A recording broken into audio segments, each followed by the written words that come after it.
Trump cannot nationalize the midterm elections. My name is Ben Sheehan. I'm the host of PBS's new show Civics Made Easy, and I've written these books on the Constitution that help explain it to kids and adults, and I have sent the kids one to the White House. To start, elections are run at the state and local level. It is literally spelled out in Article 1, Section 4 of the Constitution.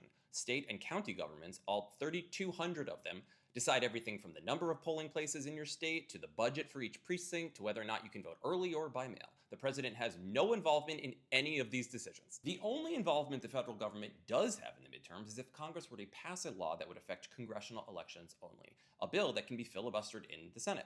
Also, there's the Election Assistance Commission, the head of which I've interviewed, and they can offer advice and money to states and counties to help run their elections, but those states and counties don't have to accept it. That's it. The president has no involvement or say in the midterms at all. But what could Trump try to do? He could try to use the Department of Justice to get information on registered voters, like we just saw in Minnesota. The Attorney General, Pam Bondi, said that she would remove ICE and Border Patrol agents from Minneapolis in exchange for the state's voter rolls, to which the state Secretary of State said, "No thank you," which is honestly too polite. Midwesterners do need to be mean sometimes. Or as Steve Bannon just suggested, Trump could send ICE and Border Patrol agents to polling places.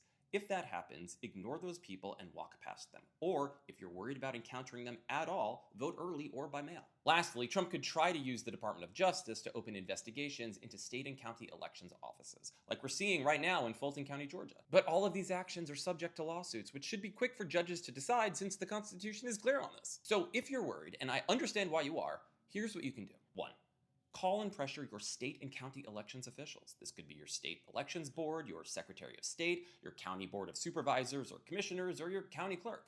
Call them and tell them not to comply with the White House's demands. You can also have your state legislators and governor pass and sign laws to safeguard your state's elections, or have your state attorney general sue the White House if it oversteps. Call and tell these people who work for you that they need to have a plan in place for when the White House tries to mess with elections. They probably do anyway, but they should hear it from you. 2. Check your own voter registration daily, just to make sure that you have not been removed from the voter rolls. And 3, if you're worried about what can happen at the polls, sign up to be a poll worker.